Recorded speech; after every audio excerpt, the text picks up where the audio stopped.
Where do we begin?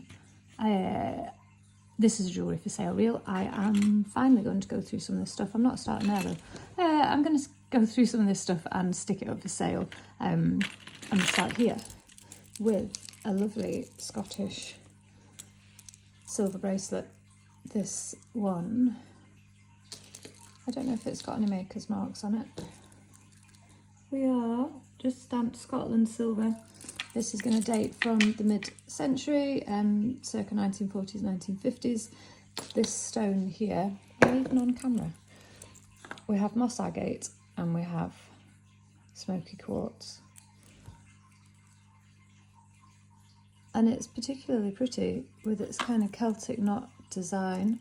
We've got some extra jump rings on here to extend it or to wear it slightly shorter. I haven't measured it, but it's going to be around about 7 inches.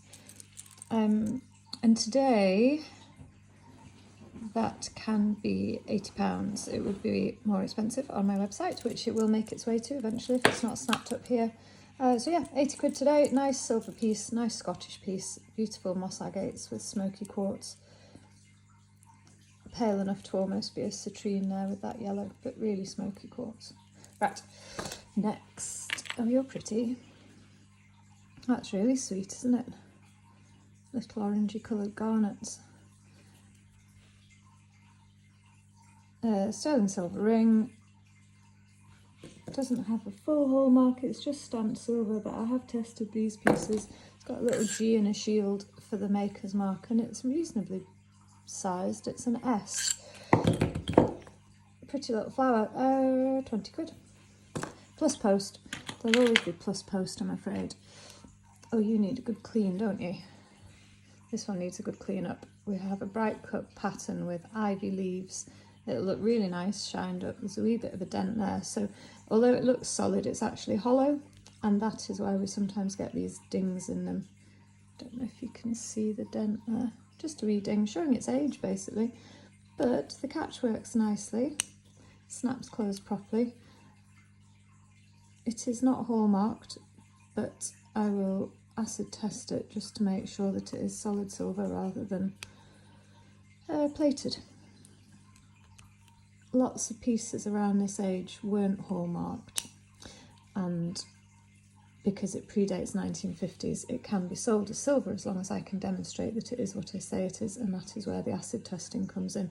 It'll look really pretty shined up, and I'm going to say 40 quid today. What next? I bet you're all screaming at me, going, pick this one up, and I'm not picking up the one you want to look at, because I'm annoying.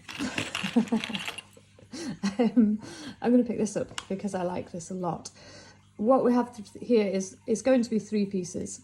This is going to come off, it's just rolled gold, that can go away. But we have a 9 carat gold Victorian or Edwardian spinning fob. This stone is citrine, and we have a little 9 carat mark on the side, again predating 1950. So the hallmarking convention is slightly different. I have already tested this. Now the reason why it's 3 pieces is this is yellow gold, but not very yellow. This is much pinker, and then this is very yellow and much more modern, and somebody's put this together. But what I'm going to do is take off the fob, and that will be 250 quid. Because it weighs a whopping 17 grams. Obviously not all of that is gold weight, but this is approximately 60 carats of citrine, maybe as much as 70 carats of citrine, and then we've got 2, maybe 3 grams of gold in here.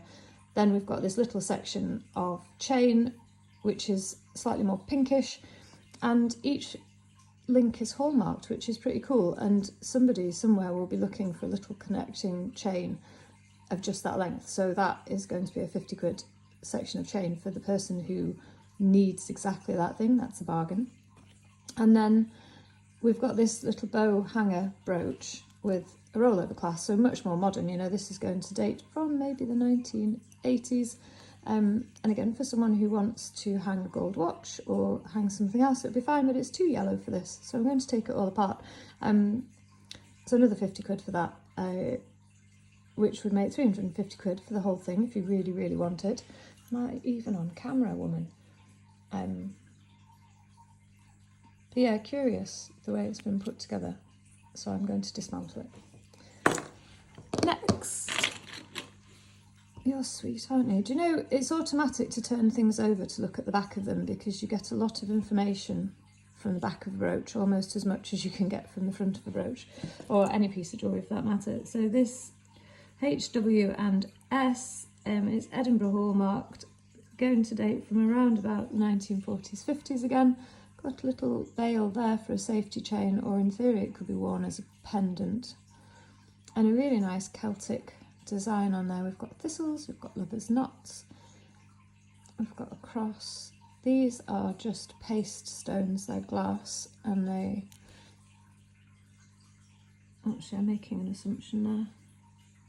And we all know that makes me look like an idiot. Actually, they are glass, definitely glass. But a really pretty thing, so 30 quid. The C clasp there tells me that it's earlier. It said 1950s or earlier, could even be as early as 1910s, 1920s, because we've got a C clasp and not a rollover clasp. And they started doing rollovers in about the 1930s. Very nice if you want a piece of Scottish jewellery though, it's pretty cool.